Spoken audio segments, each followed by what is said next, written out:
What's up guys, Everything Apple Pro here, welcome back. Let's take a deep dive into the iPhone 16 lineup and everything you can expect from Apple come this fall, all the leaks thus far. We've already got info on the SE4, the 17 Slim, will there be an Ultra model?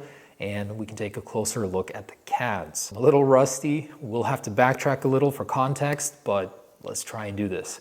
By the way, there's a few days left on all that stuff over there, the giveaway, all the info down below in the description if you want to win that in just a few days. Altogether, not too different of a lineup from last year's. We have two base models, two high-end models, the 16, 16 Plus, 16 Pro, and 16 Pro Max. Now there was an Ultra model that was rumored. That one won't be what we thought it was, not an Apple Watch Ultra styled phone that's super rugged. It's more of an iPhone Plus model replacement, and that's only happening next year, not this year, as cool as an Apple Watch styled phone would be. Across this year's lineup, we'll be getting the action button on all models, so that means the base models will have it now, and there's a new capture button. So the capture button is one of the biggest focuses for this year's, yeah, that's a pun I didn't even realize. Apple is looking to push the iPhone forward into the Pro sector of photography by giving it a two-stage shutter button. The Pro models are gaining 0.2 inches in the display sector, but overall it's a much bigger phone when holding both in the hand. We milled the actual CAD, and although it doesn't look it, it is a substantial difference in real estate. Quite a big screen difference here. 0.2 inches, but again, that's growing both in length and width. And because the Pro models are bigger, the button placements are changing. Volume buttons are dropping slightly in height. Power button is being raised. The action button over here is actually growing by 1 millimeter. So across the lineup, you're getting that action button. It's slightly bigger now. On this side, the capture button replaces the millimeter wave antenna, which is being relocated to the other side. Overall, same form factor aside from the 16 models, the base models with the vertical camera layout. Another thing to note is the LiDAR sensor is unusually large, and we don't usually get CAD data with the LiDAR inside of it. This time it was highlighted for whatever reason, so this is potentially a keep out zone, which it usually is when things are exaggerated, but very may well be that the iPhone 16 LiDAR will be growing or gaining some sort of enhanced capability thanks to the new Apple Vision headset and whatnot. Ming-Chi Kuo, amongst others, have predicted that the microphone will be getting a major overhaul, and that's system-wide, in order to hear you better because of the enhanced AI capabilities of the iPhone 16 lineup. I cannot believe how bad Siri has gotten, coming from GPT over to Siri and then asking it to do basic things. Apple, how could you do this? They literally have dropped the ball on that, but this year with iOS 18 and with the iPhone 16 in particular, thanks to an enhanced neural engine, we'll be getting upgraded AI capabilities. Supposedly Apple will be licensing ChatGPT, so we'll see what happens there, but I'm quite excited for that one. If you haven't used GPT yet, it's a fantastic tool. Pretty much for anyone, document work. As much as it's making everything derivative online, it's also an equally great tool. One last thing to note on the capture button is not only will you be able to swipe it left and right, it will also have a two-stage trigger like a high-end DSLR, which Apple is stepping into the high-end photography space by placing that button perfectly where when you put your phone into landscape, it's there. And it's gonna have a two-stage shutter, so it'll be force sensitive. It won't be a haptic button, it'll be mechanical in nature, but it'll have a touch sensitive layer on top. In our case, sorry, shameless plug here, we're definitely opening that up, being safe this year for the iPhone 16 lineup. We've heard about capacitive buttons from Apple earlier. Supposedly that won't be happening this year, but they did place a very large order for them. Because of the display changes, the height is increasing by 3 millimeters roughly, and width by about 1 millimeter. Less so on the 16 Pro because it is a smaller phone. The Max is just gonna be the biggest iPhone ever. Quick recap of what's happening to the base models, even though many of us don't really care about base models. Apple will be making some changes to the tiers of iPhone upgrades. Starting with the base models, they'll have an A18 chip that's its own chip for the first time ever, designed for the base models, not just an up-binned variant from last year. So the 16 will be getting A18, the 16 Pros will be getting the A18 Pro. Expect a whole nother league of performance just based off of what they've been doing with the M4, M3, M2. That's an M1 Ultra back there, and aside from the vlog video I'm editing right now, causing it to crash repeatedly, that's the first time I've had that computer choke before. Like, The M1 even serves me to this day well, and we're already getting to the M4 and beyond. For colors on the 16, yellow is being replaced by white, likely some subset of starlight.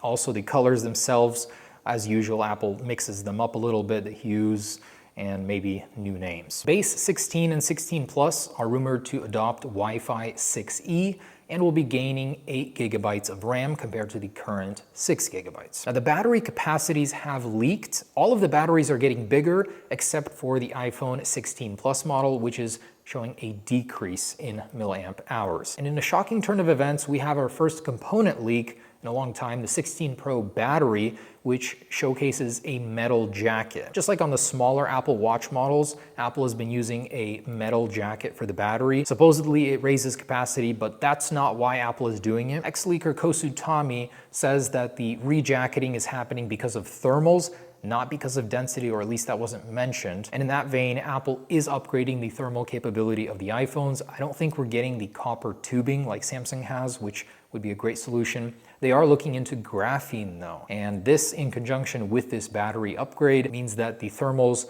will be improving. The 16 base models are still not getting ProMotion. They're stuck with an LTPS display, which means no high refresh rate, no always on display. And the Pro models will be gaining some competitive edge with AI thanks to onboard neural processing. Sadly, Touch ID is still a fever dream, not coming to the iPhone this year nor next year.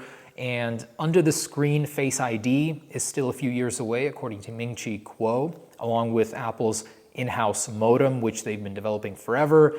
They're stuck a few years behind, and Qualcomm has announced that Apple has signed with them to keep their 5G modems inside of the iPhone up until 2027. Regarding the Pro models, rose gold or rose is coming back according to several sources, replacing the blue color, sadly. Natural titanium will be shifting to more of a gray tint for the 16 Pros. There's a chance that the titanium may get more of a polished finish, more akin to that of the stainless steel band from 14 Pro and earlier. And like the current 15s, the 16 Pro models may get a dual ion frosted look glass on the rear where it's actually infused into the glass, a very cool effect in certain lighting situations. Hopefully not this washed out of a color. Turning to the displays, the 16 Pros will feature BRS technology to make the bezels even thinner, so 1.5 millimeters compared to 2.2 on the current 15 Pros. And according to Instant Digital, the display may be getting 20% brighter in normal situations, so SDR content, not HDR, the peak brightness of 1600.